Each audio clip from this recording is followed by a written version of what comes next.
quick overview of what the DNR is doing today. First slide, please. Globally, plastic waste has more than doubled from 156 metric tons in 2000 to 253 metric tons in 2019. 50% of that packaging come from packaging, and 30% from construction-related industries, 20% from waste electronics and electrical textiles. Next slide, please. The Philippines, on the other hand, generates about 61,000 metric tons of solid waste daily. About 12 to 24% of these come from plastic waste. Filipinos utilize more than 163 million plastic sachet packets, 48 million shopping bags, and 45 million thin film bags daily, 33% of which is disposed in landfills and dump sites, and around 35% is leaked into open environment and into our oceans. Next slide, please. In a World Bank study conducted in 2019, it was reported that the country recycled about 28% of key plastic resins. These are composed mainly of plastic packaging. Around 70% of the material value of plastic, however, is lost to the Philippine economy each year, equivalent to about a value loss of, in US dollars, 790 to 890 million per year. Several structural challenges cause a market failure for plastic recycling, such as logistics costs, electricity costs, among others. To address this loss, the Philippines is employing the Extended Producer Responsibility Law, thanks to the leadership of Senator Villar, and its solid waste management mechanisms. Next slide, please. This slide was initially shared earlier in the development of the law. We are there showed as yellow, indicating emerging legislation. However, as we know, the EPR Law lapsed into law on 23 July 2022. And we have released the IRRs, as Senator Villar has mentioned, this year in January of 2023. We took a little bit longer because of the complexity of our discussions and consultations with the industry. But the EPR has been widely implemented in European countries to improve waste collection and increase recycling rates. The schemes that they have also shown us have actually led the way for our voluntary initiatives in the Southeast Asian region.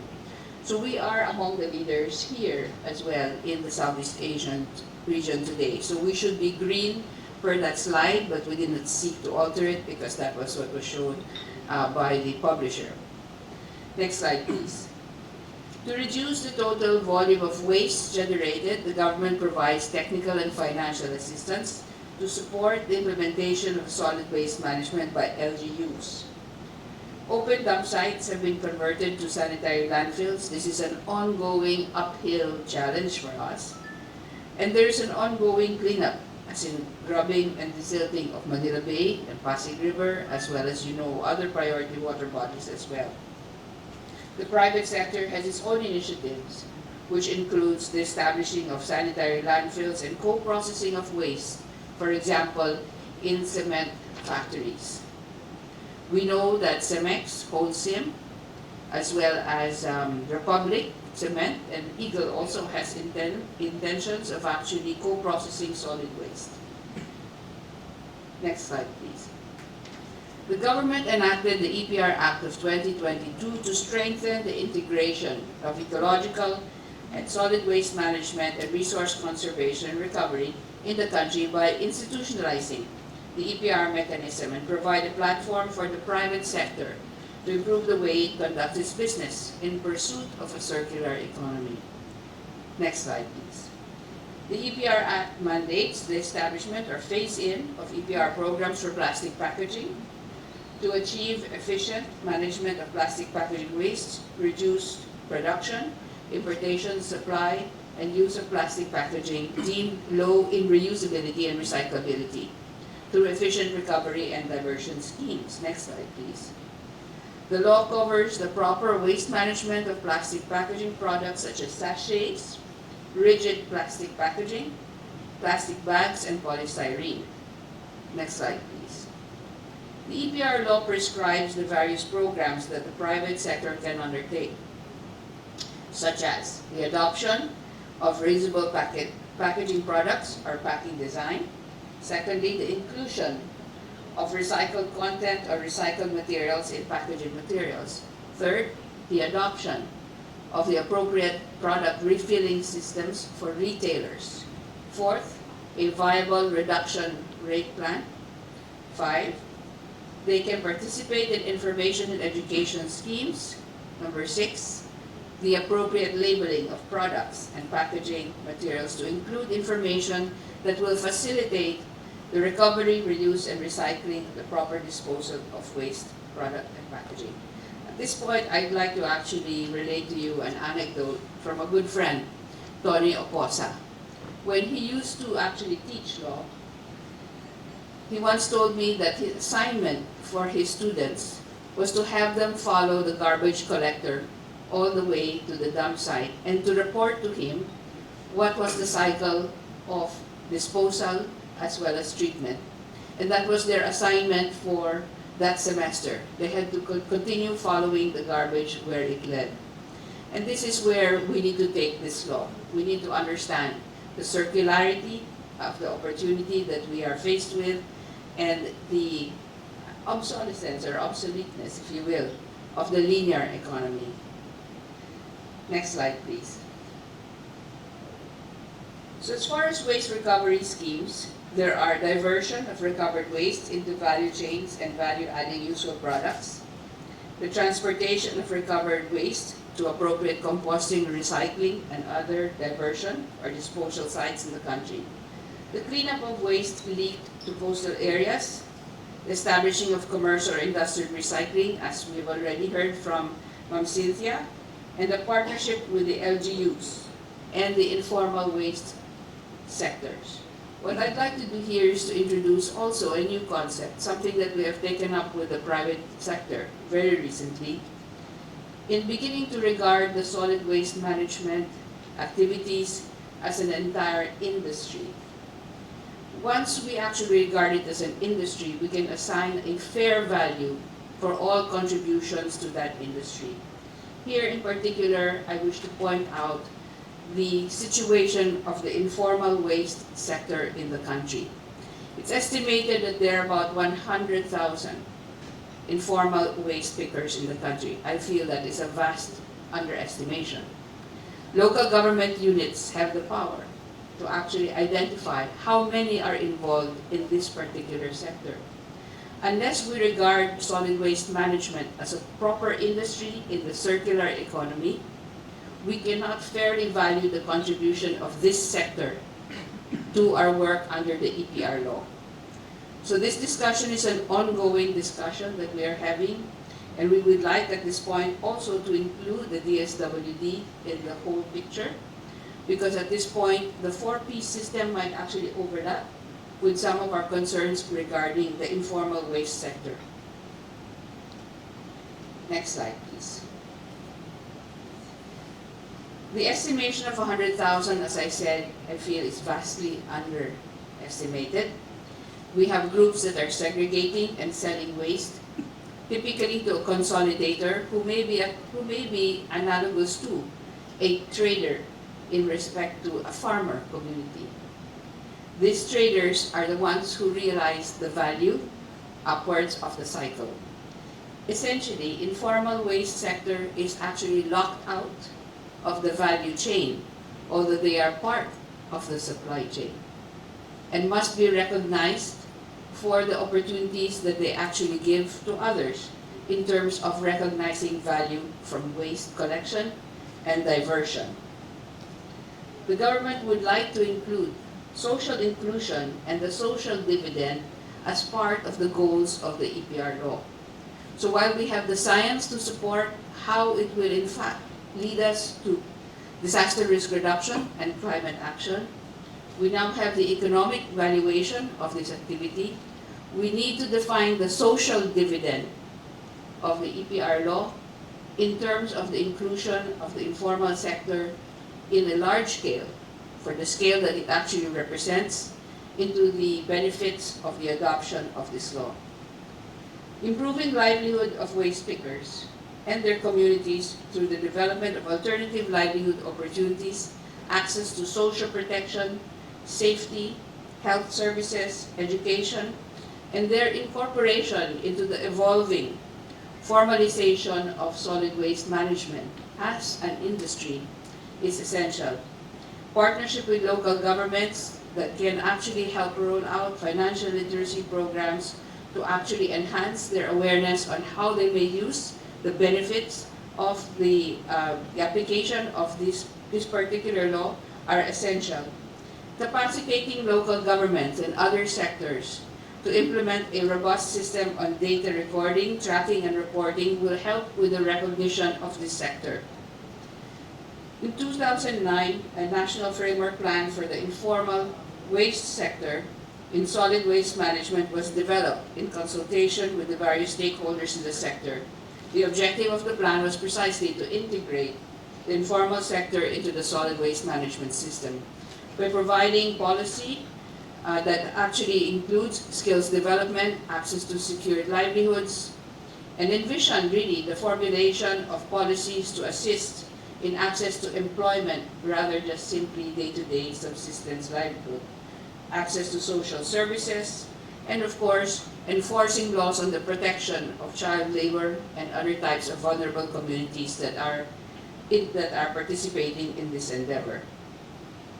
So I ask for the help of the business community and the media. This is a perspective that is not widely discussed. We certainly would like to elevate the awareness and of course identify potential contributions from the private sector as well as the government sector in this regard. Next slide, please. In connection with the establishing of plastic recovery, you've already heard from Cynthia, from Senator Cynthia. This is part of the law.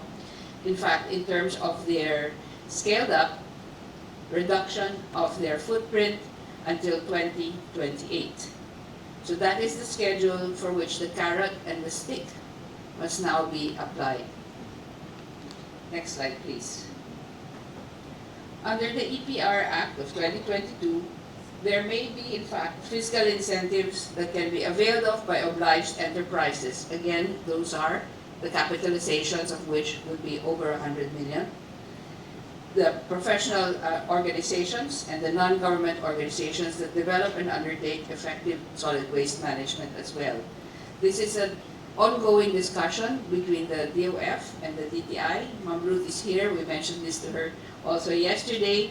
Wherein obliged enterprises or PROs acting on their behalf and other registered business enterprises may apply for incentives.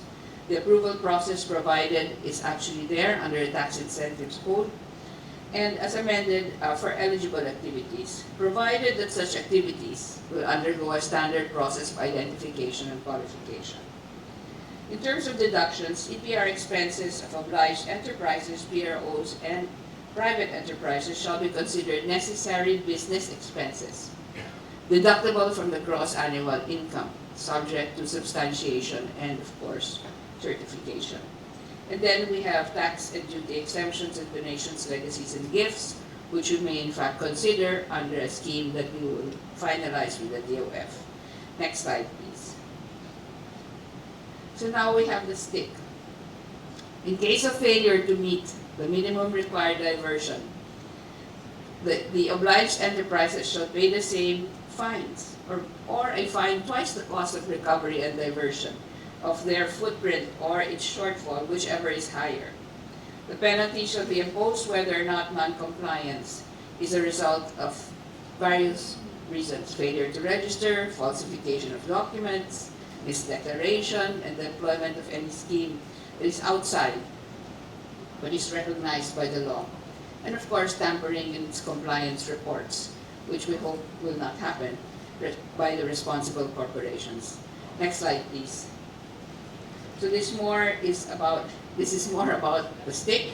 Under EPR law, any obliged enterprise that fails to register their EPR programs under the law shall be fined not less than 5 million pesos or up to 20 million pesos, depending on the offense. Next slide, please. Here is where we need the help of our friends in media, and of course our friends in the corporate network that is also supporting us. Currently, there are around 642 obliged enterprises, and that is from a universe of around 4,000. So we do need the help of our friends in media, our friends in the private sector and the NGO sector to build up that registry in order for us to really take this law and get its maximum effect. Next slide, please. Just a brief one on the way we are organized. The department has established a management office, and we are now organizing, in fact, all the way up to the capacitation of the national ecology centers, which of course will have representation regionally. Next slide, please.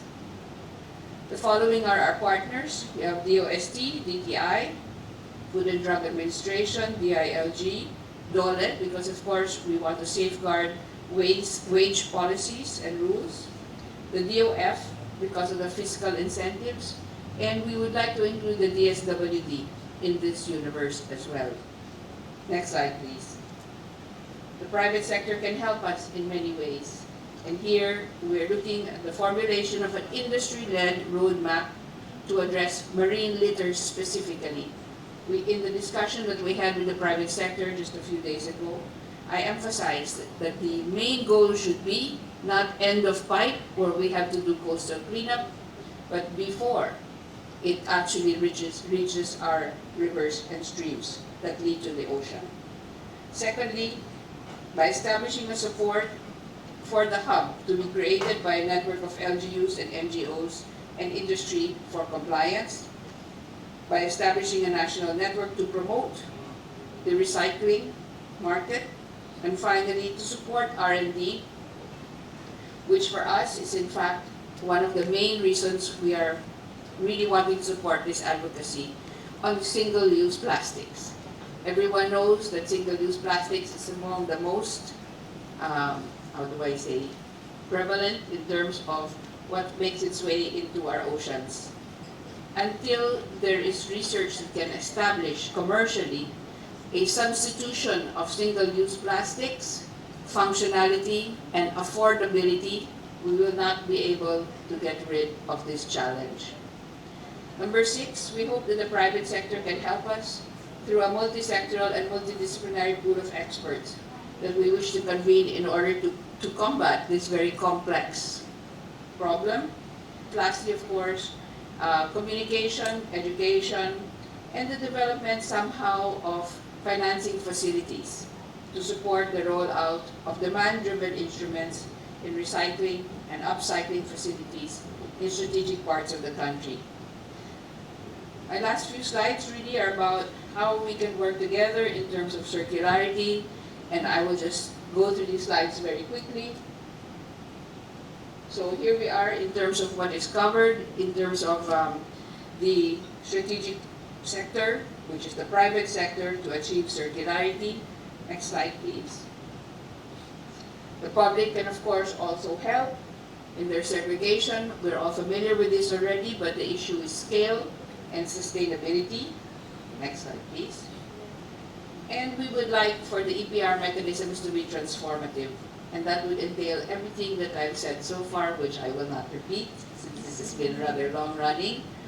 But lastly, if I may call on all of you for your support, this is a whole of society and whole of government effort. It cannot be achieved by the DENR alone. We thank Senator Villar for identifying us as the leader in this particular task, but we need everyone's help. It's the work of many hands, and we hope that your hands will be on deck. Thank you very much.